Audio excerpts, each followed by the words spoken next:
Well, ladies and gentlemen, gather on in under the big top because the show is ready to go. We're glad you're here on this great Saturday afternoon, our second half of today's West Virginia Racing Heritage Festival. Man, what a lineup that I have for you guys right here. Wow, I tell you what, Steve Morehead on the left, Jack Hewitt in the middle, and Charlie Swartz starting on the outside. So, doesn't get any better than this. So let's see who we'll start with. Let's start with Jack. Jack, glad to be here. I tell you what, thanks for making it in from Troy, Ohio. Glad to see you. Thank you. It's good to be here. Like I said, right now we can't race anymore, but we still have our fans and our friends that we met through the years, and this is our chance to get back and bullshit with them a little bit. Charlie, welcome. I'm glad to see you here, man. You look good. Well, glad to be here. Wait a minute. Are you kidding me? Ladies and gentlemen, this guy needs glasses. Yeah, he looks good. Charlie, you look like hell. I know. Death warmed over. How's that? I know that. And I feel like it. Keep the mic up close, Charlie, where you at. Well, I do realize that you said I was on the outside. Yeah. The way I'm sitting, I feel like I'm on the inside, and I can take them both out. Steve, glad to have you here. I know you talked about Jack a little earlier. Glad you're back, and let's talk some sprint car racing.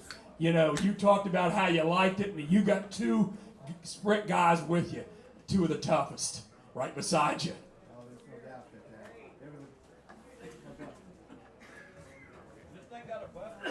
No, you're live. Oh, okay. I don't feel like it. No, these two are definitely the two best in the sport. You know, Jack, he's been my hero forever, and you know, followed him around the Ohio and what he raced for Bob Hampshire out of Findlay, Ohio. So that was a natural fit, you know, to follow him. But I was down here the year sitting on the hill when Charlie showed up with that wedge car, and it was the most exciting thing I think I've ever seen in my life. I mean, the fans went crazy. They're crazy fans anyhow down here. They know how to have fun. But Charlie put on a clinic that day and come out with a piece of equipment and just schooled everybody. So it was just fun watching them and following them. These guys are my heroes, so I'm as overwhelmed as what you guys are. You know, I did it on 2 wheels. I tried on, you know, dabbled in 4 wheels, and it was probably the most fun I ever had. But I never got to do it as, you know, as a full-time type of thing.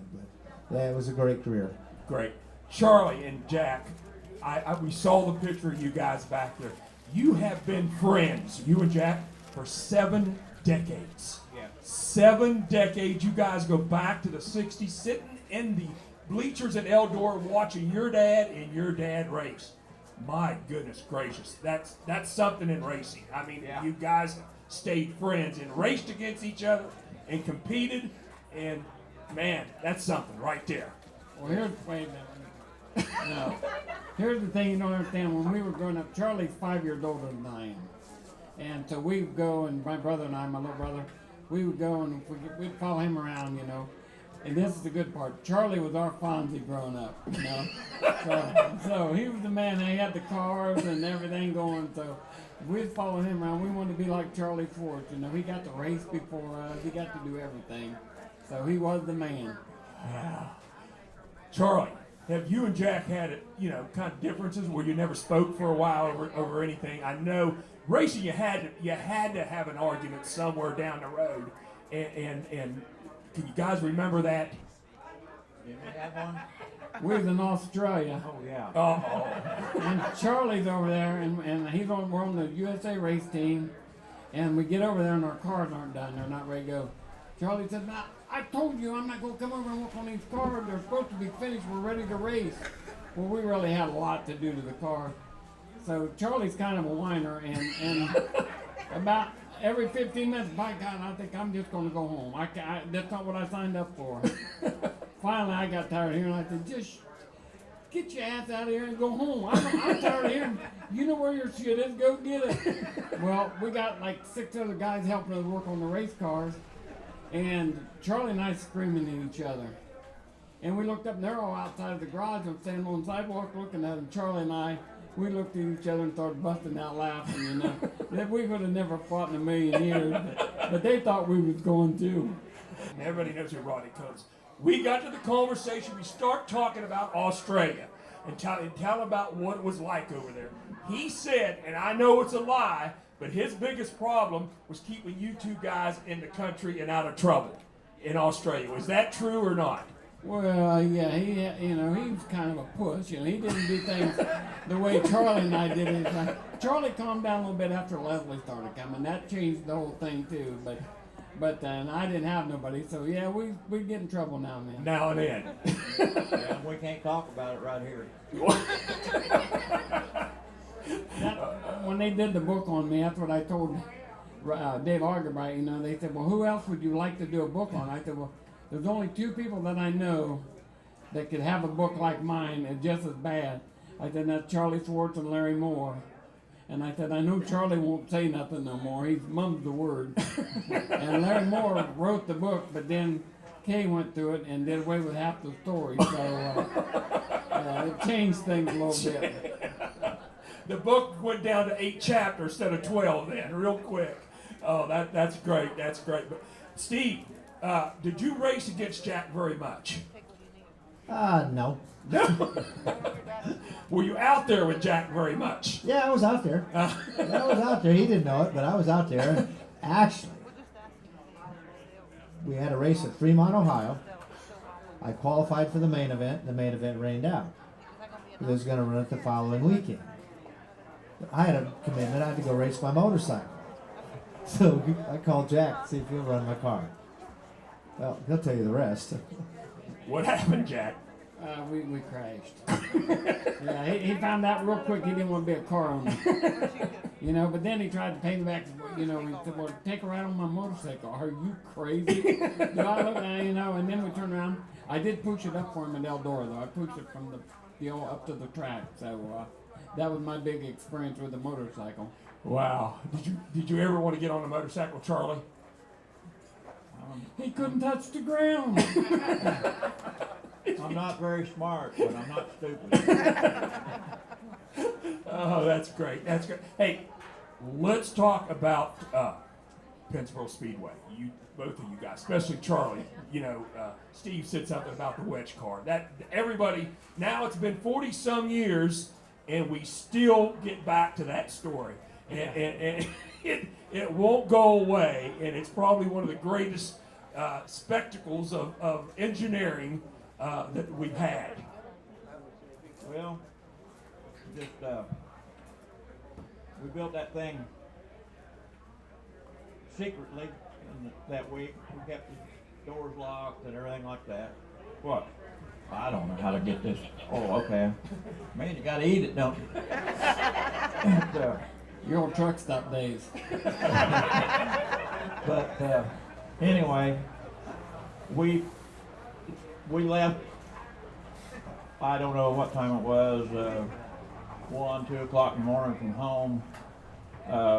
We knew it would take us 2.5 hours or so to get up here. So we took off at night and towed it to up here on the Route 50 here a little ways back. And we stopped and covered it up and everything. And then that's how we brought it into the racetrack, covered up, because we didn't want nobody to see it till it was race time, Boy, when they saw it. So it was just, kind of a neat deal. I kept some guards. They had staff on night set underneath the back of the trailer there. It was an open trailer, and had the tarp drooped down. They had to set in under there to keep people from raising the tarp and stuff. So we kept it pretty secret, And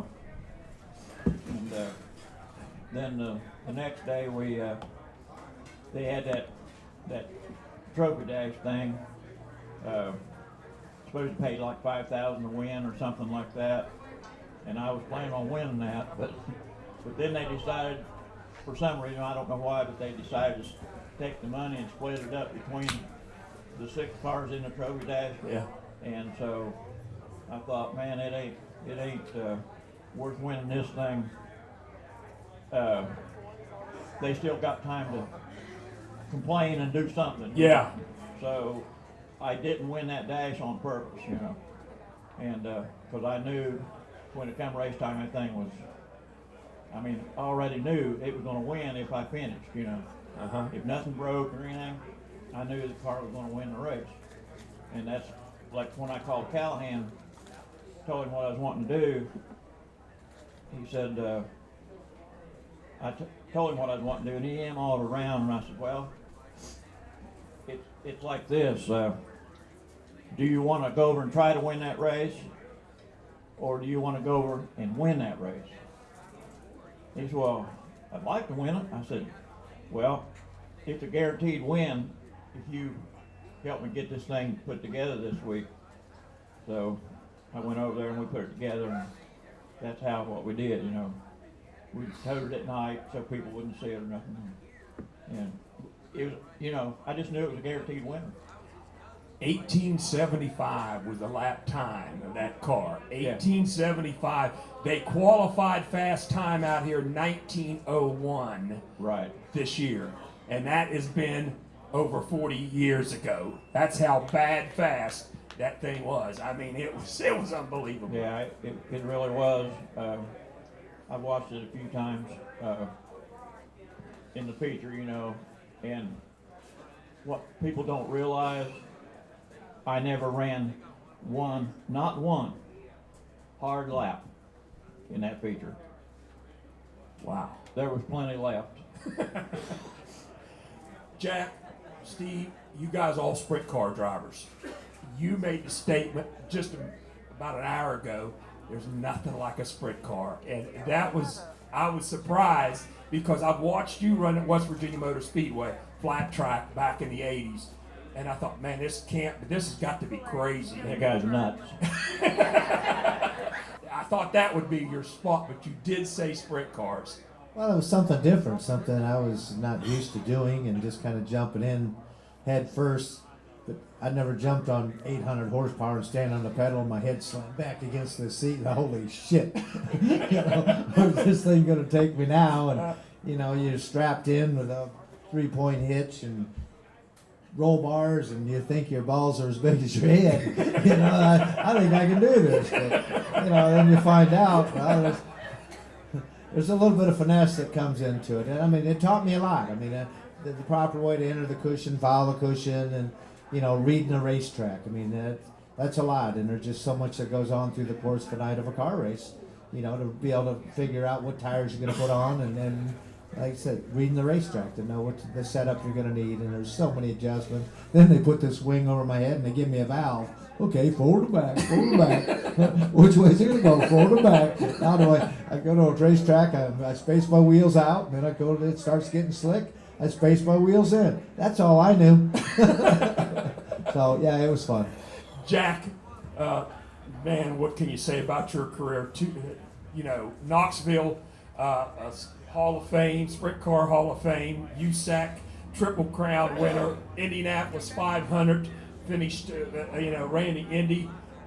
Man, I tell you what, you dabbled in a little bit of everything but bikes. You ran midgets, you ran sprints, you ran late models.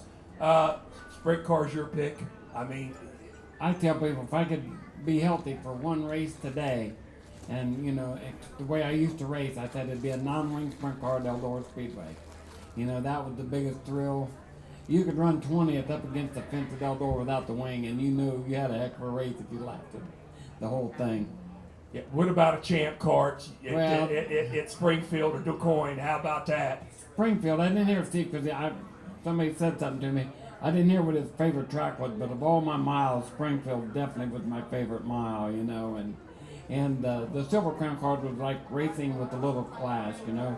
They were actually the old original Indy cars, and then they modified them now, and they run the dirt, and it just suited my driving style. So, you know, if you win in anything, that's going to be one of your favorite classes.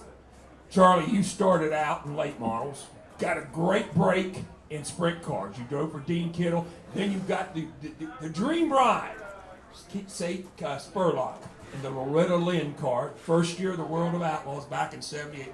Man, you're heading where you needed to be. You finished not good, but you got hurt. You couldn't keep from kind of staying healthy in them sprint cars, could you?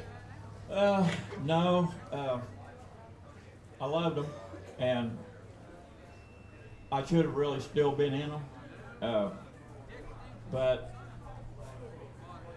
I was waiting on a call from Kenny Woodruff at that time after I got hurt. I was waiting on a call from Kenny Woodruff, and because I just got back from Australia, and he told me he was going to be calling me. So I was waiting on him to call me, and my father-in-law, which wasn't my father-in-law then, called me and wanted to know if I wanted to take his late model to Eldora and run it that Sunday afternoon. And it paid a couple $1,000s to win at Eldora that weekend. And Rodney and Larry and them was there with their Howe cars and stuff. Ed was there. And we brought this old homemade built car in there at Eldora that day, and we won it. And I remember Ed Hell was so mad at Rodney and Larry. he couldn't stand it. And but anyway, Dave told me, said, well, there's a race over in Pennsylvania. Was that Motordrome 70? Yes. Motordrome North-South 70 race. on Wednesday night. I think it paid like $4,000 to win on Wednesday night. And he said, you want to take it over there? And I said, well, if Kenny don't call me and I don't have to head out, yeah, we'll go. Well, he hadn't called. I headed out. And it was like, I think it was $4,000 to win. We won it. So anyway, on and on and on. We ran on Friday night for a couple $1,000, so I don't even remember where now, but we won that. We won the Saturday night. I made more money in that week than I'd ever made in any time, in my race career at that time. So, believe it or not, Kenny Woodruff called me. Wow. Right after that weekend. And I just told him, I said, Kenny, I don't know what to do. I said, I want to drive for you. I love the sprint cars. I said, but man, I ain't never made this much money before. I said, I think I'm going to have to stay with it. He said, well, you're crazy if you don't. And then, of course, I had a bonus. That was my father-in-law. Well, it wasn't my father-in-law at that time. But Leslie was in on the deal, And so that was the main reason I stayed. But Yeah. that's how I got back into late models. Then I ended up back in sprints a while, Yeah. But you turned down one of the best sprint rides in the country at that time. yes, I did. Yeah, and you guys had some great sponsors, Hamps and Jack Williams, but you all three had one of the best sponsors I think will go down in history, Mr. J.W. Hunt. Oh yeah. You were Phil, all three of you, man. What a guy, huh? Yep. I mean, any J.W. Hunt stories, guys? Too many. Yeah, definitely. Too many of them. Too many, man. What a great. One quick thing, on a motorcycle, it's all about track conditions, getting a good start, getting up front and going. Well, JW was always one to wave the carrot. I'll give you an extra 1,000 if you start last and can win. Yeah. Believe it or not, though, I've actually had him say, Charlie, do you have any money? What do you mean? That's right. Well, I don't have a dime. He said, I'm broke. That's after the weekend. Yeah, that's what, He said, I got to get back to Florida. I've heard that story. Can you give me some money to get back home on? Yeah, I can do that. I know it was a great loss for all of us, especially you, Jack. He was super close to you, as he was Charlie and Steve. But Bill Hunt, always called him Mr. Hunt. JW was a guy that he just loved racing and he loved life.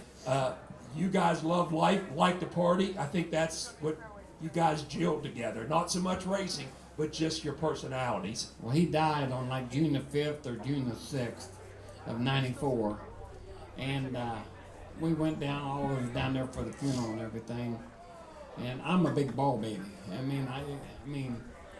I cry easy. And anyways, in Florida, when they do the viewings and stuff, that's a closed casket. Well, they open it up for the family only. And after that family went in, Jimmy Hunt, Mr. Hunt's boy, came in. He said, Jack, do you guys want to go see Dad first? And I said, yeah, we sure do. So Jody and my wife and my son, we went in there, and Mr. Hunt's laying there, and I'm crying. And I reached over to give him a kiss on the cheek. And when I did, you know, when you cry, your nose runs like a faucet. I dripped snot all down his face. True story, I swear to God. And you can't wipe it off with the makeup so thick. So, man, we hauled ass. We got out of there. Now, Jimmy Hunt's got 100 people outside that's giving their condolences and everything. And I walked up. I said, I'm sorry, Jimmy. He said, what's the matter? I said, man, I just kissed Mr. Hunt and dripped snot on him. Now, here Jimmy is. He's just lost his dad. He's got all these people to talk to, and he's biting his lip to keep from laughing, you know. But, yeah, that was probably my favorite Mr. Hunt story. Oh, my. That's great, great. Now, Steve, how long were you tied in with Mr. Hunt? I mean, where was the connection with Mr. I met him through Jack and Mr. Hunt coming up to Millstream around the area, and he knew about motorcycle racing and found out that we did a winter series down there, would come and run East Bay, Volusia, and Tampa, and it just happened. It was like a 6-race series, and that year I went down and I won 5 of the 6 races in Florida. And he attended 3 different tracks, and like I said, kept trying to wave that carrot, to do it, to help me out. But yeah, it was just short-lived. But that's great. I tell you. Can you hold this mic up here? I'm wanting to eat this ice cream. Charlie, why did you eat before you left home? Well, we was up at Harrisburg, Pennsylvania for a World of Outlaw show. I'll talk while you're eating. So anyways, we went to Harrisburg, and the Thursday night that ran, on Friday night, we woke up, and Hamp and I was in the motorhome, it was pouring down rain. I said, Hamp, man, we knew Saturday night we was going to be at Eldora for a youth act race. I said, we might as well go back to Lernerville, pays $1,000 to win, and we're halfway home. So we get to Lernerville about 1 o'clock, and said, well, we can be a lineman, pays $1,000 to win. We don't have nowhere to go tomorrow, just go to the races. So we boogied on, and we had no idea Mr. Hunt was coming. That's before cell phones and all that. And so we're at Lima. I must have stopped and called my wife, told her we was going to be there. Well, I met Mr. Hunt through Charlie anyways. And anyways, we were at the racetrack, and this big blue Cadillac comes in. My wife's driving. My son's a year old, and Mr. Hunt sitting there and got him a 5th of Jack and a case of Coors Light. And so anyways, paid $1,000 to win. Well, we went out, and Mr. Hunt told Bob Hampshire that day, he said, here. And he gave Hamp a lot of money. He said, I want my name on the car for tomorrow night. Hamp come up and he said, Jack, he said, Mr. Hunt just give me $1,000. Put his name on the car. I said, oh, cool, So then we win the feature that night. And like I said, I paid $1,000. Mr. Hunt up on the straightaway went and handed me a wad of dollar bills. And I told Hamp, I just handed it to Hamp. I said, Mr. Hunt just give me a couple $1,000, to win the feature. So we're way ahead for the night. And we turned around, and so I get home and just get to bed, and Hamp calls up. He said, Jack, he said, you know that $1,000 that Mr. Hunt gave me? I said, yeah. He said, that was $2,000. He said, you know that $2,000 he give you? He said, that was $5,000. We made $8,000 that night total, for a $1,000 win show. So then Monday we go, and I live 13 miles from the Dayton airport. And, that's when we could walk out to the gate. So I took him to the airport. And he went and he just took $1,000 and stuck down my shirt pocket. And I said, well, what's this for, Mr. Hunt? He said, bringing me to the airport. I said, well, I don't charge you nothing, I said, no. He said, that's what I'll give you. So he never asked me because I didn't know him that well. And I said, well, Mr. Hunt, I said, now when we come to Florida in February, I can't stay at your house. And he kind of got offended, He never asked me anyway, but I just told him. I said, I can't stay. He said, well, why wouldn't you stay at my house? I said, I couldn't afford to take me to the airport. He said, well, I wouldn't charge you nothing, and I stuck the $1,000 back in his pocket, and we were friends ever after that. Oh, that's great. That's great. Charlie, I know you had a great, with him. I also. He never did give me as much money as he gave Jack. But he did good with me. Yeah, he really did. He went out in California. Now, Charlie introduced Mr. Hunt to, he didn't really like me because I had long hair and a beard like his boy did. but we ran on parts of the track that nobody was at, so he liked our driving style. So he come over, and that through Charlie's how we met him. But then Steve and we all just kind of pass him on around, or he just goes to whoever's winning. And he went out to California and introduced him to Brent Cady. Well, the California guys are a little different. And Mr. Hunt, he's drunk. He does whatever he can do. He says, well, tie my shoe. Yeah, boss, right away, boss. They got him tie his shoe. So then he comes back to Ohio and he looked at me and said, Jack, he said, tie my shoe. I said, hey, you fat bastard, I can't tell you, buy loafers, because I ain't tying your shoe. And he knew that before he ever said anything. Oh, gee. Hey, Leslie, where you at? Come on, where you at? Come on up. Come on up. I've got to, I want to, Jack, your wife here? No, okay. Steve, your My wife. girlfriend. No, you're far enough to stay away from me. Steve, come on up. Gather in that last chair. Behind every, this is Charlie's wife, Leslie, and come on up. Leslie, we talked about that story, about Charlie getting into, not back into sprint cars. Your dad, guy, great racers. Man, they had some good race cars, I know. Junior Spencer drove for him at Permatex at Daytona. They were the owner champion. Charlie Glossback, your dad and uncle, or whatever they were, always had great race cars out of Ashland. Charlie gets the ride. You're how old? I'm not telling you that. Okay. Okay. I'll say it like this. When I first started driving for Dave, she was only 15. Okay. But the last time I drove for him, she was 22. So, Now, is it true that he was driving for making all kind of money? Your dad found out he was dating you and fired his ass out of the car. no, No. he just sold the car. He sold it. Now, wait a minute. That's not what you got in the book. Oh, I lie every now and then. That was in the book. I didn't make that up. And they're taking the fifth on that, right? You're not. It was something like that. Something like it. Yeah. And then you flew her to Australia. Yeah. Yeah. You were in love. Yeah, I paid for her to come to Australia. Paid for a friend to come with her. Oh. And then as soon as her friend got there, we talked her into going back home. I paid for her to go back. It was an expensive trip. It was. But anyway, real quick while I got it on my mind, Okay. I forget everything anymore. We were here. I don't remember. I think it must have been the Hillbilly 100. I was here when I was driving for Dave. That's when she would have only been about 15 or 16, yeah. But I was driving for him at that time. And I go down that backstretch, and I just knew that I could run that damn corner a lot harder than anybody else could. I knew that in my mind. But I went off into that racetrack backwards and landed way out there in that crap, you know. And is this thing working? Yeah. Keep it close. And anyway, Dave run over there and helped get me out and all this stuff. Well, turned around, did it again. He run down there and helped me. I don't know how many times I did this that day. You were going through there wide open. Yeah, I knew I could, you know. And but anyway, the last time I guess somebody said, "You ain't gonna go get him." Said, "Hell no, he can just sit out there all he wants to." Leave him down there. Yeah. But, That's great.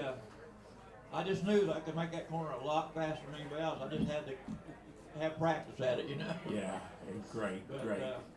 he just told him, just leave him out there. I don't care if I ever see the car again. Got tired of chasing you in the weeds. And let me tell the rest of that too. Okay. I was 15, but I was sitting in the stands with my boyfriend, so and it wasn't him. Tell us a little bit about your dad, real quick, because I mean, a lot of people don't know that. Man, they were racers. Yeah. They were damn good racers. Yeah, he is always involved in racing as far as I can remember. Him being in recrown and number 37, And he just had a lot of drivers through the years, you know, drive for him. And his brothers always helped on the car, and it was a family thing that they always did. And they come up here to Ohio Valley and would run, and when they had sprint cars up there, I know George Harbor, I think, won a big race up there for him. And he told some funny story about that. I think that George didn't win, and they ended up giving him the winnings, and then they went back and left, and because he ran in the top 3. Well, when they looked at how much they got paid, he didn't tell my dad this after they left the track. He got the first place money. So, yeah, there's lots of stories about all that. But he had some. David Pearson drove for him at Myrtle Beach Speedway. Yeah. Kellyard, or was it Keller? Yeah, I think Keller didn't Charlie. Race for him. Yeah, I don't know. Yeah, he's had some great drivers. That was they were good. They were good. Tell him about when he come home and told y'all who his new driver was. Well, he come home and told everybody that he thought he was going to get Charlie Swartz to drive his car. And we're like, oh no, They didn't like me. No, we were all didn't like him. And then at that time, I was probably 13 or something.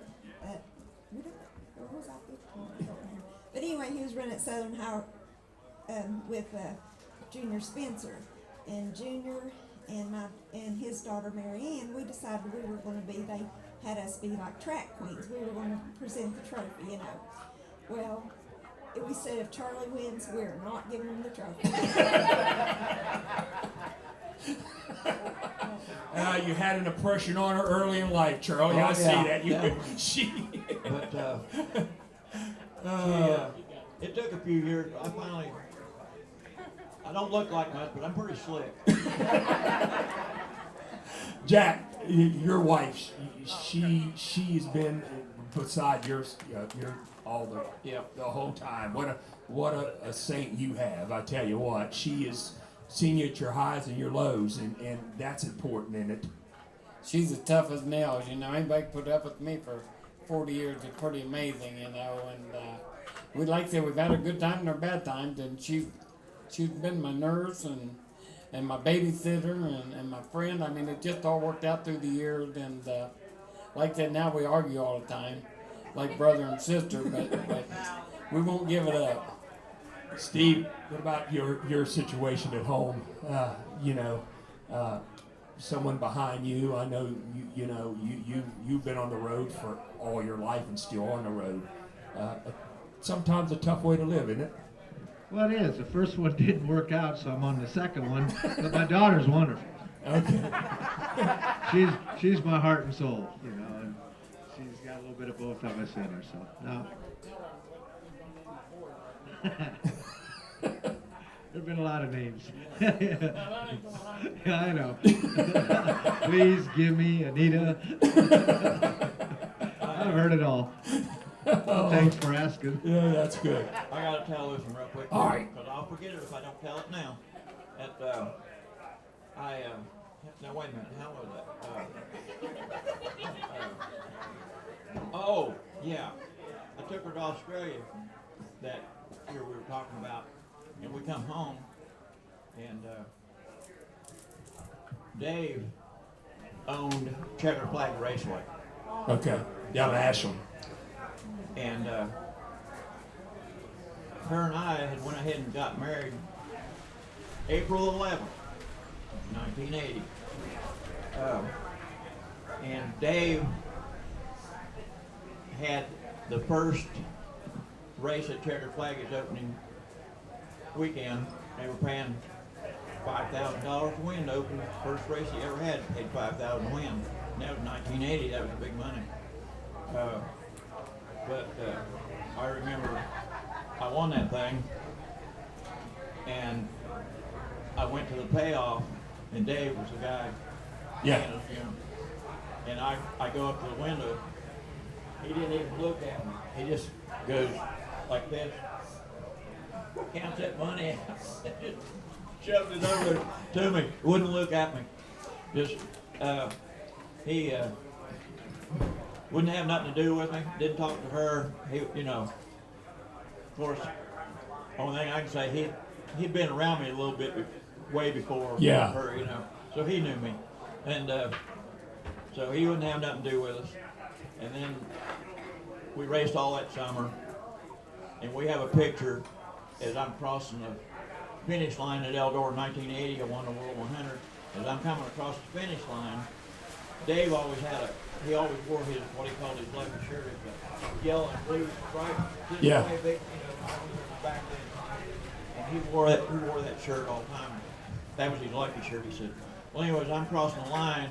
They got a picture from the infield up to the grandstand, and there's Dave standing on his feet. Dave was like 6'2", something like that. You know, he's standing on his feet with his arms up. He's all Fan of the year. oh yeah. And of course, you know, he comes down after the race, and I'm sitting on the back of the trailer or something. I don't remember now what, you know, the back of a ramp truck or whatever it was, and people all around, and I see Dave back there, in the back part of the crowd, you know, and I kept looking at him. Finally, he said, the only thing I can say is you won it 1 year too late, because I drove for him the year before. You won it 1 year too late. I looked at him, I said, no, all I can say is if you'd have put a transmission in that damn thing last year, we would have probably had 2 in a row. What it was is that it was jumping out of gear. Yeah. We were 4 speeds back then, you know. Yeah. The gears out of them, they were jumping out of gear. Well, I ran that 1979 World 100 basically one-handed. I had to hold it in gear almost the whole race, and it had been jumping out on us a couple of weeks before that. Yeah. And I don't know what, he just got like that sometime there. And I said, we need a transmission. I ain't putting no damn transmission in. So we went to Eldora like that. And come out of gear. And I really believe that we would have won that race if I hadn't had to hold it gear. I remember passing Rodney. You know, Yeah. and I passed him one-handed. I'll never forget that. That's how good the old car was, you know. Yeah. And but you know, when you hold it gear all that time, Yeah. you know. But I think I could have won it. Eldora. You guys all ran Eldora, and I know it's a special place to all three of you. How do you get around that place? I mean, I know it's changed, and what was your deal getting around Eldora, Jack? I mean, you won there more than anybody. I mean, you won in 3 different divisions in one day, sprint, midget, and late model. So you'd be the first guy that I would ask.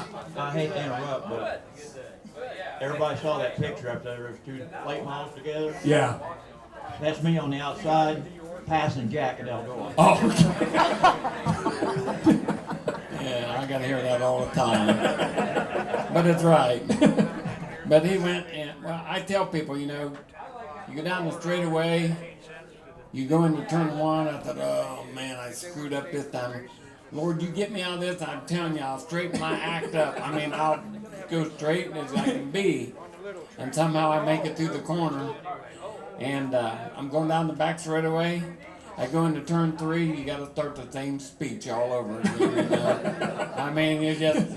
Lord Jesus Christ Almighty. Yep, and it just sticks and it goes around there, and they're just... When you're just right on the fence and going that fast, there's just nothing like it. No, there's not. I just remember one of the first times I ever ran a sprint car at Eldora.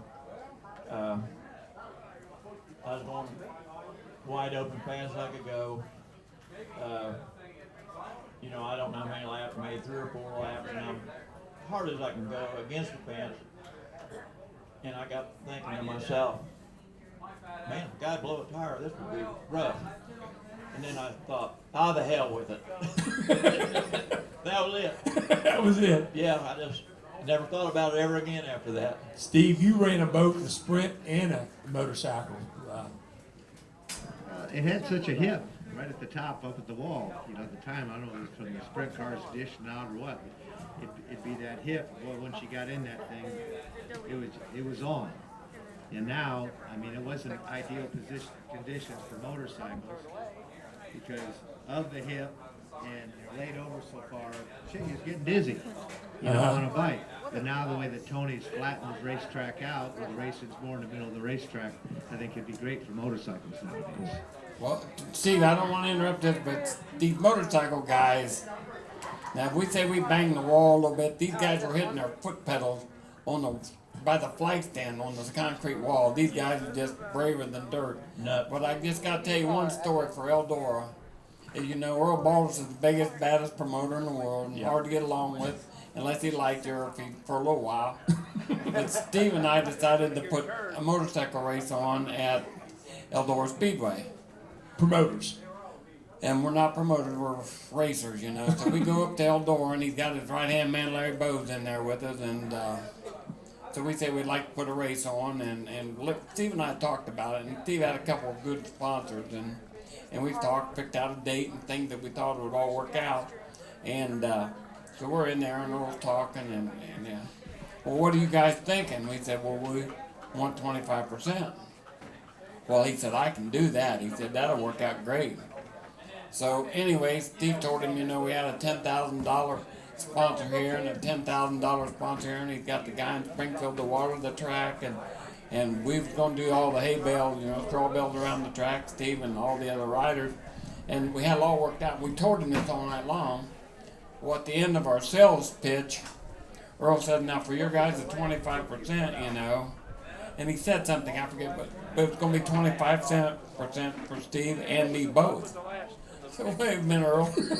Wait, no, we're talking, he wants 25%, I want 25%. Not 12 and a half. Yeah. Oh, he said, hell no. He said, I won't do that. He said, I had Louis Armstrong up here. He said, we only give him 40%. I said, that's all he's worth. I said, I'm not going to waste my time for less than that. Well, Steve and I walked out, and we was partnered for 3 years. I think Steve did it for 5. But we turned around, and it worked out good, and Earl never give us no trouble the whole time there. Hey, Lucas, where you at? Come on up. You can stay up if you like. Well, all right, go ahead. We're putting Lucas. Lucas Crooks, come on up. Hey, first of all, introducing Lucas Crooks, the late model driver. And congratulations on your first win a couple weeks ago. Man, that first one feels good, doesn't it? But, you know, people think it's an overnight deal, overnight sensation. But you've been racing since you're 5 years old, started in the mini wedge. And it's been a road, you know, hasn't it? Well, a lot of people been to mini wedge though. yeah. If only those counted in the late model, right? Yeah. No, I started in mini wedges up here when I was 5, and I raced in those till I was 13, and then we decided it was time to move on, and I jumped straight into a super late model the next year. And it took 6 years to get that win, but that was a long, hard 6 years of a lot of hard work and late nights and just trying to put everything together to get there. I can't thank everything or everybody and everything that they did for me. You know, Uncle Audie and Charlie and just everybody. You know, it took a lot of money and a lot of hard work to get there, but I'm very grateful. What'd you call me? Paul. Okay. You are a student at Northwestern University up in northern Ohio. If anybody doesn't familiar, tell them a little bit about where you're going to school and what you're going to school for. Yeah, I go to University of Northwestern Ohio up in Lima. I'm majoring in automotive high performance, so gonna try to be full-time in racing when I get out of there, whether it's working on a team, traveling, or driving for a team. As long as it's in racing, I'll be happy with it. Lucas, you have a family-run operation. It's hard, especially nowadays. There's the top and the middle level and bottom level has fallen way off. When these guys were racing, there was guys like Jack Williams. There was guys like Mr. Hunt. There was all kind of those guys. They have kind of vanished in a way, you know, and that's what's tough on a young guy like you. But I'm sure the advice you get is money that you can't buy. Yeah, I mean, I call him crazy sometimes, but he definitely helps me a lot. him and Audie really the past 2 years I've really felt like they've been my saving grace in it, you know. But it's, as a small family-owned team, it's hard to run with the guys who are driving for these big-name companies or these big-name guys that are buying the best of the best equipment that they can. And, you know, if they tear it up, somebody's going to pay for it, and it's not theirs, you know. Yeah. So it's hard to keep up with those guys, but I feel like we're at a point now. We're running pretty good now, and you know, I feel like we're able to compete with those guys with what we have. Let's bring Audie Swartz. Audie, come on up. This is the guy that right now is staying together. Audie, come on up. Nice seeing you. Audie, things have changed, haven't they, Audie? Man, I tell you, they have. It's a different movie and different book out there right now, isn't it? I know you're his mentor, and to tell him the way it was and the way it is today, it's way different, isn't it? There's no comparison whatsoever. I mean, you're still doing the same work. What Dad and I always did though is there was teams at that time had multiple people working, but it was more or less Dad was driving and I did a lot of the hard work. And we might have one guy go with us, but really for the most part, it was just him and I most of the time. And now, I mean, the rigs has got bigger.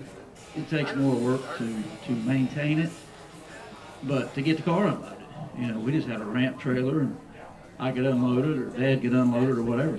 Every aspect of every angle of it, shocks, you know, we just go up and grab them. We carried about, I think it was 110 regular, you know, at that time, I don't remember, it was $69 or whatever they were. But now, $800, $1,200 for a shock. There's just nothing the same. You know, the engine, I don't remember what that old Dream engine we ran cost. Well, they didn't cost me nothing, but I think at that time they were around $10,000 or $12,000 maybe. Yeah. But Now you're talking 50, 60,000. So, but yeah, it's totally different. Jack and Charlie, you remember back then there was a lot of car owners. You know, we talked about Charlie Tabor.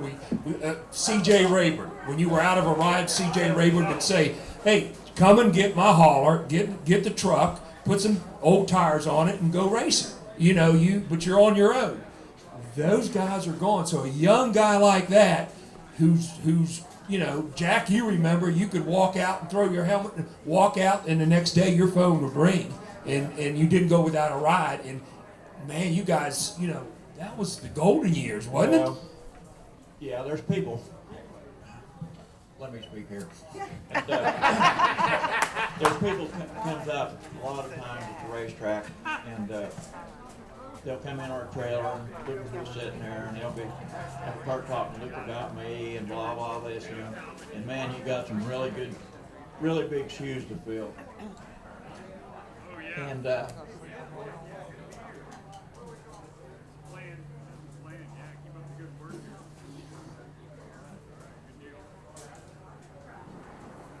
You know, he's not going to try to fill your shoes. He's got to put his own shoes on. And I'm sure that's what you're doing, isn't it, Luke? Yeah, I mean that's what I've always said is I'm not Charlie Swartz. I'm not Charlie Swartz, and I'm not Audie Swartz. I'm Lucas Crooks, and I'm gonna try to make a name of myself. And Yeah. I'm very grateful to be a part of the family that I am, and I want to live up to be as successful as they are. But I definitely want to try to be known as Lucas Crooks and not Charlie Swartz's grandson my whole life, you know. Audie? sorry I'd about like that. to step in a little bit and I'll let Dad take off with his story, but Luke's actually, you know, I've helped Dad, race with Dad, and it was tough then. You've actually got it real easy, even when Dad was all on you, because what you don't get is when my granddad was alive, Yeah. and I had Dad, there was one story at Atomic Speedway. I would go out and the car was set up more for Dad, but I drove that car. It was my car. And I'd go out and I qualified really good, but then the heat race would come out, and I'd end up spinning out in the heat, go to the tail. But I only ran 3 times in '89 and 3 times in '90. I let Dad run the whole rest of the year because he'd start on the tail and win the race, and I had money to buy his tires, and I had money to buy. But the story I'm trying to get to was there was one case, and I think it was in '90. It would have probably been like the 3rd race I ran, which might have been the last one. But I go out and hang on a minute. It was the week before that. I spin out in the heat race. Well, anyway, I come in, and Dad goes, "What is going on? Why are you spinning that car out?" I had no clue. I was spinning the car out. I'm just a wrench guy and a worker guy. And I had no idea. And he said, "Son, go down in that corner, and when you go down that back, drive that thing in there as far as it'll go, and roll out of it, and when it turns, pick it back up." Well, I'd walk away. Granddad would grab me. He'd say, "I've heard what your dad said. Now don't listen to what he said. You're doing just exactly like I did. Now don't you do that." I would walk away. Then Dad would say, "I've heard what Dad told you. Listen to me. Drive it back." So, I mean, and it was back and forth. It was like 3 times, back and forth, back and forth. Well, the sun was beating down in turns 3 and 4. I'm sitting at the gate to go out. Craig Leist was track champ that previous year. I seen him go down in turn 3 in the black, and he spins it out.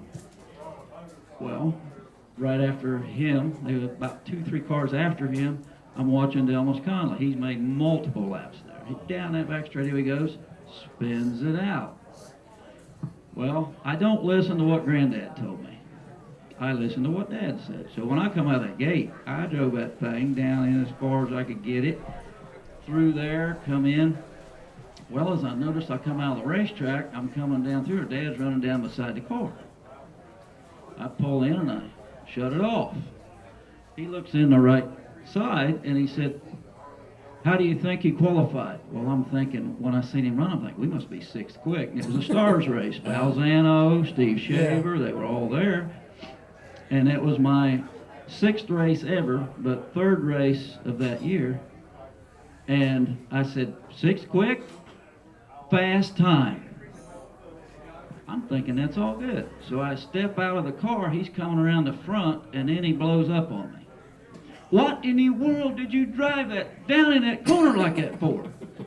I said, "Because you said to." "Not when it's that slick. I don't know how you ever did that." But Yeah. so you got it. You've had it pretty easy. Yeah. Charlie, what was that you were saying there? About, a little earlier, about, your dad and giving, him some advice, on racing and, I don't even remember what I was talking about. Sorry about what I did. that's a, That, yeah. Jack, your Yeah, dad. but I got one to tell you that All right. the difference today and yesterday.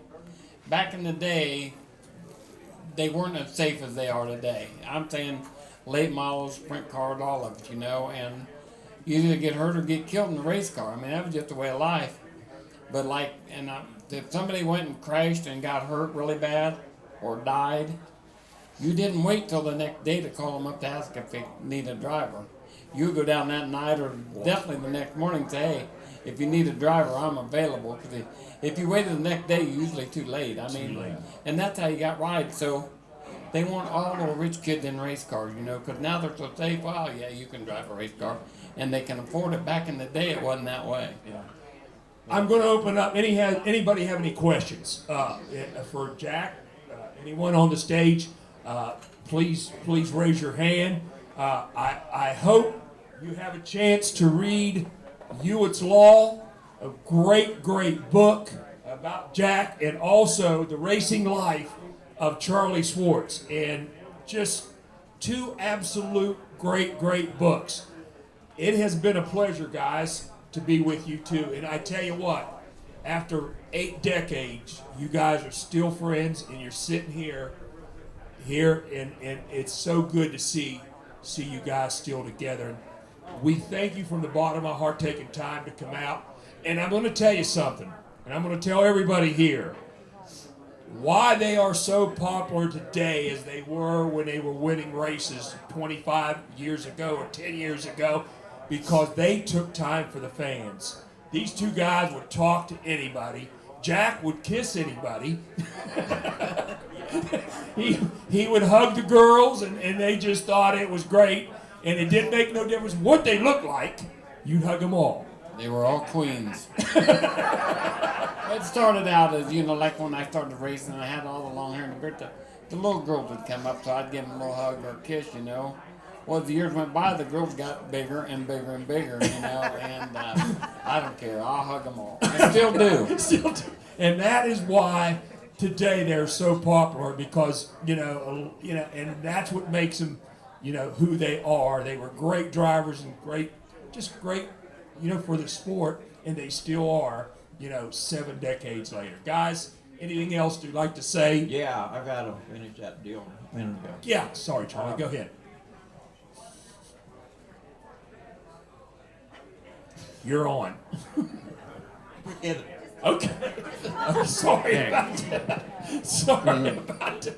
Pete, Audie, or guys, go ahead, Audie. this is off the subject. Okay. It's still in the same subject because that D1 car is sitting out there.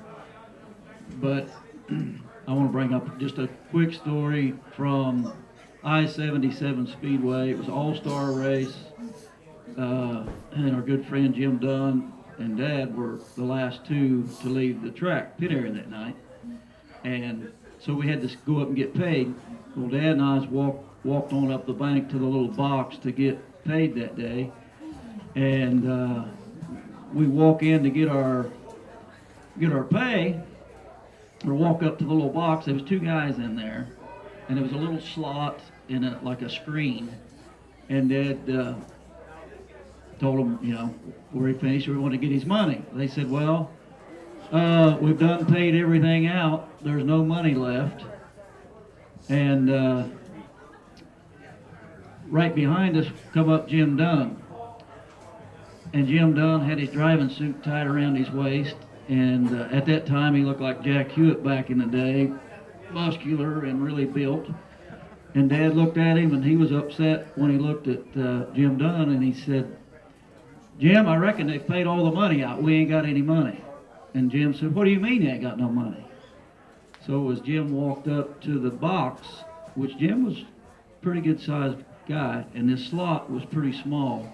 It's like he was like a snake, and he shrunk down, stuck his head through there, grabbed the guy by the throat, took one hand, reached down in and grabbed a whole wad of money, and the guys was screaming something. I don't remember what he was screaming. Jim come out, and he said, what spot you finished, Charlie? Counted the money out, counted his money out, and then threw the rest back in there at him. But I'm glad Jim was there that day. I got to say one thing. We need Jimmy. Come on. We got one more guest. I almost forgot. Thank you for letting me in, Jimmy. Jimmy, come on up, Jimmy. I've got to tell this story real quick, and while we're getting, how you doing? Come on up. Jimmy and his son. How you doing? Okay. Hey, I got to tell this story real quick. And it may not be proper to tell, and if I do, I apologize. But the Jim Dunn story, everyone knows, and everyone knows that what happened to Jim Dunn. We won't go into that. But where it happened was at Paducah, Kentucky. And Paducah, Kentucky is about like at the end of the earth. And that night, when they were loading up Jim Dunn's car, Charlie came over and he said, do you guys have any money for the two pit crew guys? And he reached in his wallet and he gave them some money to come home. And, I thought that was, just super, at a time that was a sad time, and, you made sure those guys had gas money because Jim wasn't coming home, but, hey, sorry about that. Introduce yourselves, guys. Jim Stinson, that's my uncle down there, Charlie. Okay, Jimmy's driving the sprint car. Okay. This is my son, Cale Stinson. He's now the sprint car driver. I had to get out of it 3 years ago. Got too old, wouldn't do any good, so he took over. All right, you had a pretty good ride, though. I don't know for the gentleman down on I-77. Yeah, Mr. Billy Gerald. Billy Gerald, yeah, the known Skyline Yeah. Speedway. Yeah, I think I raced for Billy for about 5-6 years around this area.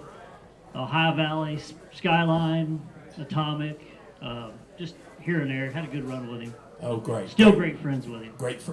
You're behind the wheel now. Tell us a little bit about your career. Yes, I get to drive for Eddie Sloan. Eddie Sloan, the 4X car from Ashland. He gets to run Atomic a lot. Get to run Atomic Speedway a lot, and Skyline a couple races a year. Skyline, Ohio Valley, whatnot. Great. Lucas, real quick.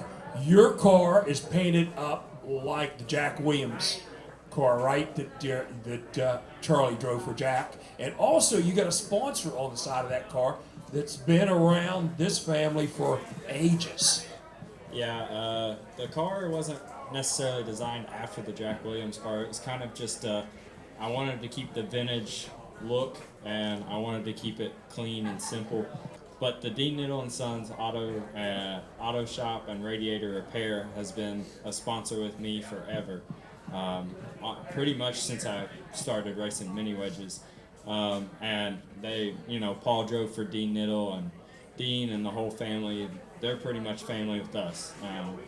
Very close friends, and we're very thankful that they were friends before they were sponsors. And that really means a lot to us, and I'd much rather be able to call them friends than just sponsors. Jimmy, back to you. How many years behind the wheel?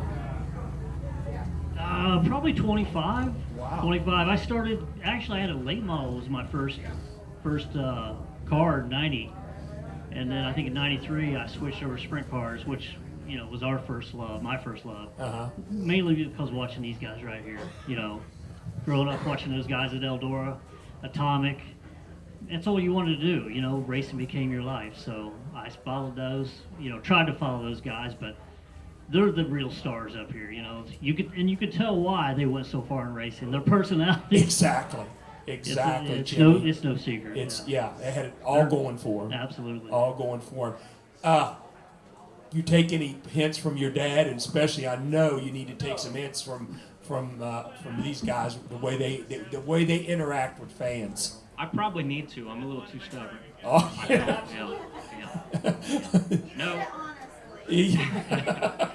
No, getting to watch Dad is helped me more than anything else. Just the situational awareness with track wear and whatnot. He is very good at that.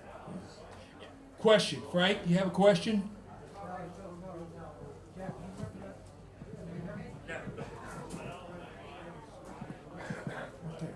Jack, you remember that little trailer that Mr. Hunt bought you? A little red trailer that had all the chrome and lights on. The little open trailer? Yes. Yeah. Okay. Mr. Hunt, I met him up at Rodney Combs, Mark Richards' shop, and he called me and said, "Could you build me a trailer?" And I said, "What do you want?" And he said, "I want a red trailer with a lot of lights and a lot of chrome, a lot of aluminum on it." So that's what I did, and I came and got it. I think that's a trailer we had when we was here at Pennsboro. Oh, is that right? I think that's a trailer we had our race car in. Yeah. Okay. Yeah, I sure remember it too. Okay. That night down there in Jackson County, I was one that was there at the pay window when Jim reached in there and got the money. So that's all I wanted to. Thanks. Well, I got one thing. I did, Okay, go ahead. just for anybody so they know, Augie or a little Audie over there. Yeah. I was babysitting for him when he wasn't even a year old yet. And he still survived, so that was good. That was your babysitter? Well, I've had that asked. They said your dad is Charlie Swartz and your babysitter was Jack Hewitt. What happened? Hey guys, anything else? Pete, I got a couple stories. Go ahead. Go ahead. Go ahead. After sitting in the ER room with my first wife when she was battling cancer, I took Jack Hewitt's book with me to the ER room, and I sat there for 12 hours and read that book. And she's told me, you're going to Indianapolis, you just read Jack's book, you need to go out there and talk to him. So I went out, and Jack just happened to be at the fairgrounds that night racing and on the mile. And I walked up to Jack and I told him the little story. And of course, I'm a little bit like Jack. I cry at the drop of the hat a lot of times. And Charlie. Oh, okay. All right, we're all babies. So anyway, I told Jack the story, and I wanted to give him a hug, and I gave him a big hug. And the snot story comes back up again. I said, I'm sorry, Jack, but I just, and I got a hanky out and wiped his shoulder off. And Jack was so polite about it and so nice to me. And that's one of the reasons that fans, for all these years, it's a do at Hewitt, and they have all those stories. And I was just walking through the crowd here. I'm glad we're videoing this, because I missed a lot of it, because people were telling me stories as I'm walking around in here about them. And Charlie, my favorite story for you is the year you did win the World 100 out there. You had gotten barred from Southern Ohio for being a bad boy, and that was the first words out of your mouth to the crowd up there was, you know what? I'm glad they did that to me, because here I am standing at the World 100 in Victory Lane holding the trophy. Yeah, they actually what happened that year was, by doing that, I just started going to other places and racing everywhere but there, you know, and it paid off. Well, I want to thank all of you for coming to this. I got one more. Wait a minute. Yeah, I got one before you. Go. I can't stay quiet that long. All right. And I need to actually, it takes a lot of people to put something like this on, and it's an honor to be invited to come and speak and do that. Yes, it is. But actually, in your defense, now Larry Moore told me a story. And I want to know if it's true or not, and I don't remember the town he said, but actually sitting at a bar, drinking, and he looked out the window, and across the street it says, sunroof's put in for $99. So he just takes his car over there and has a sunroof put in. It's a rental car. Is that true or not? I ain't admitting to nothing. And that's why I am so adamant about making this work and making these reunions so special for everybody. We've got the video camera going, all this is video, and one of these days there's going to be a museum here someplace, and all this stuff will be showing all the time. We have got to get these young kids back involved in this and let them know the history, just like Lucas was just talking about it, and having all these stories about 4 generations of the Swartz family. And again, these 2 guys have been my heroes since I was like 12 years old, and so it's just like everybody's out there. I mean, and I love them all. Hey, Ashley, I got to tell this story. Since nobody's talking, I'm gonna. We're still a little bit. You're gonna make me forget mine. Yeah, we wanted to go about it. I can tell the story on you real quick. I heard from a guy told me, he said that was racing in Australia. He said, "Do you believe this?" He said, "We're racing in Australia. There's all kind of women in Australia. There's nude beaches." And Charlie Swartz has got to fly his girlfriend clear across the country to come to Australia. I never forget that guy telling me that. I said, well, he must be in love. But anyway, back to Jack. Jack, we were running the all-star circuit of sprint cars at Interstate. First time that sprint cars have been for years. Jack told Steve Baker and Mark Richards, look, you got to have a wheelie contest. So we get a sponsor to put up $1,000 for a wheelie contest. I mean, we promoted the heck out of it. Man, every night we had them fired when the night comes. Brett Emick for the All-Stars. He comes up to me and he says, I'm announcing. He says, what is this wheelie contest? I said, well, we're going to give it. He said, nobody's going to do that. He said, whose stupid idea is that? I said, well, I heard it was Jack Hewitt. He said, that's something like Hewitt would do. He said, well, I can tell you, nobody's going to do it. Nobody.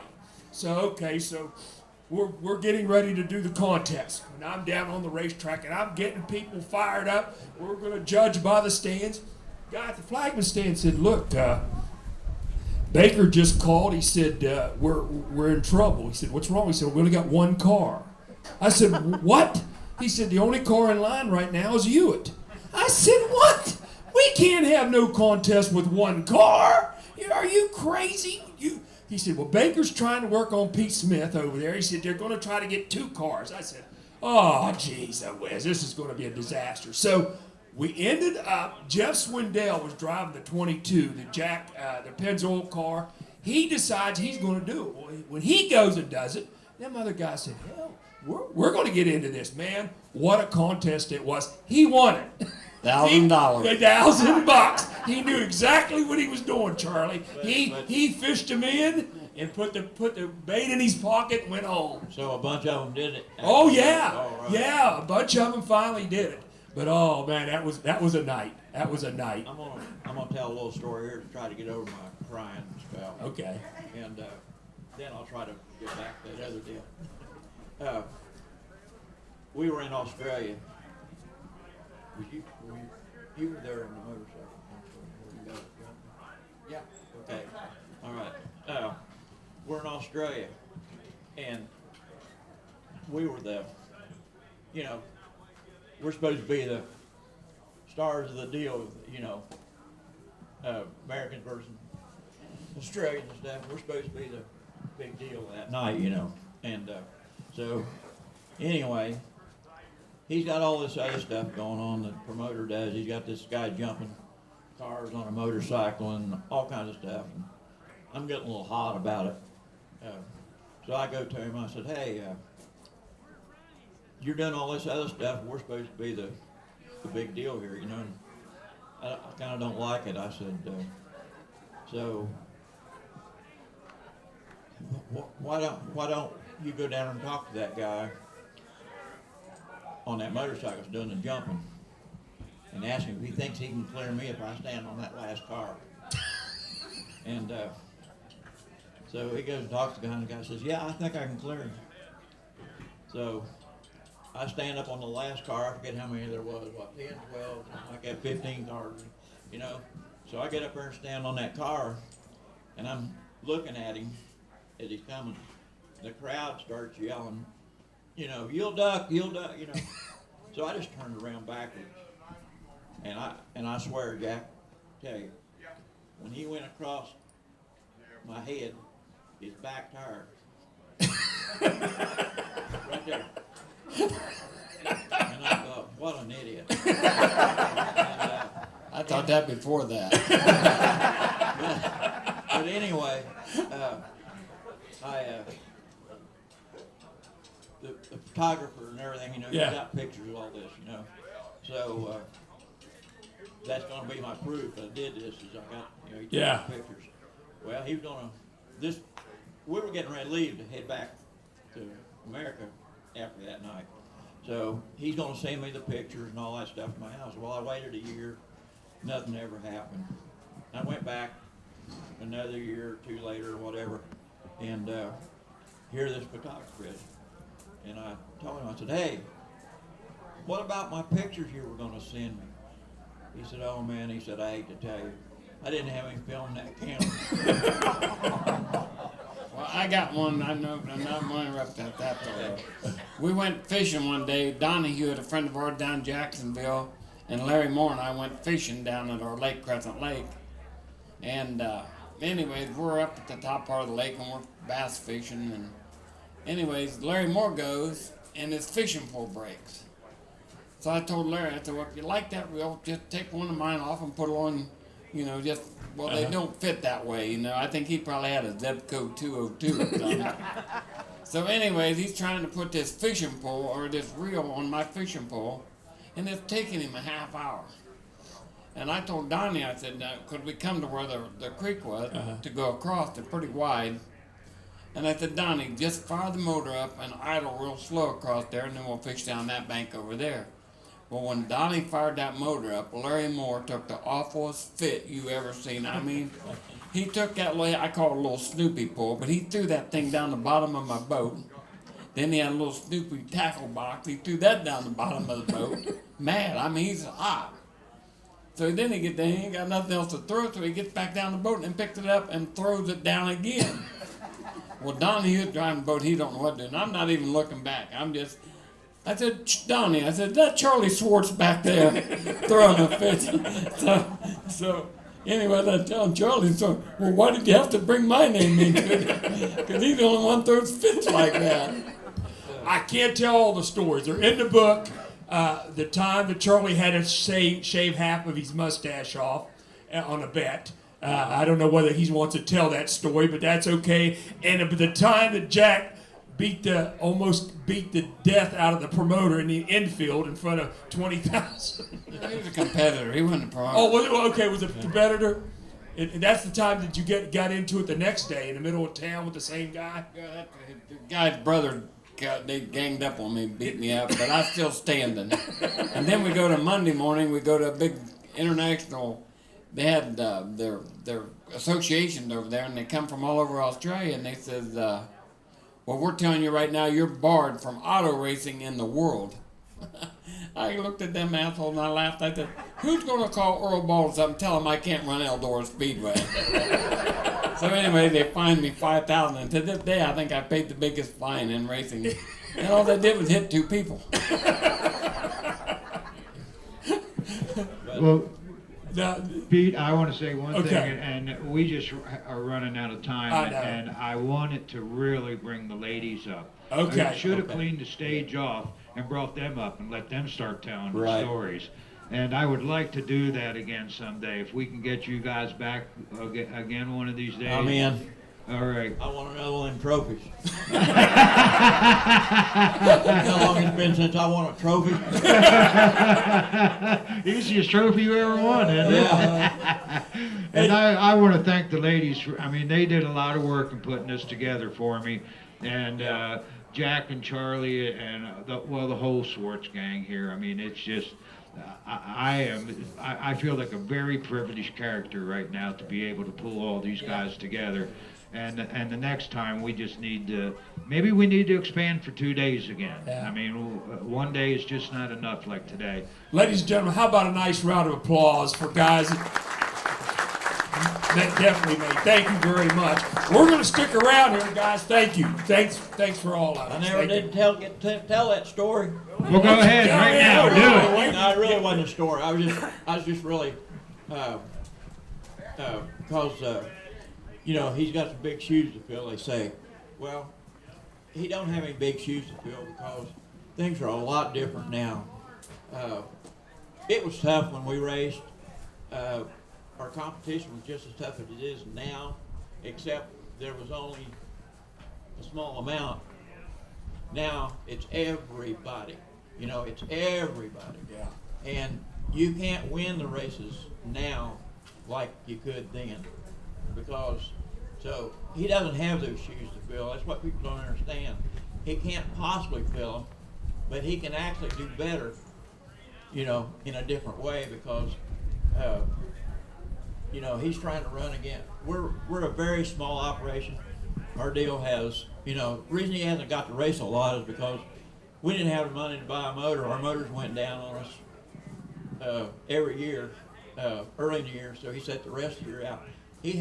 When he won the other night, or a couple weeks ago, his total races up to then was not as many races as I would race in one season. Even though he's been racing, you know, late models for 6 years or whatever, he hasn't raced in those 6 years as many races that I've raced in 1 year. In fact, he probably hasn't run half of those, you know. So it's a lot different. It is. So, and Yeah, I think the most races we've ran in a season is like probably max of 11 or 12, you know, and that's just because we keep having motor issues, and thankfully now we've been able to scramble long enough to get a good motor together finally, and but every year it seemed like it just come stomping us down, and you know we've had to crawl back out of that hole again. Well, good luck and to I just you. want him to understand that he Yeah. don't got to fill them shoes. Good Well, luck. I think you guys can all see the family and why this dirt track racing and circle track racing is what it is. I mean, gee whiz. And we just talked about crying, and they're happy tears. There's a joy in this family operation of auto racing. I want to thank all you for coming once again, and thank all the fans for coming in here to do this. Well, the thing you should have remembered, when back in the day they always said, hey, you got time for a short interview? I said, I don't know, I never did a short one. Well, next time we'll just plan a whole afternoon for just Jack, and then we'll do Charlie the next day in the morning. Thanks again, guys. We sure appreciate it. And again, apologize to the ladies who didn't get you up there.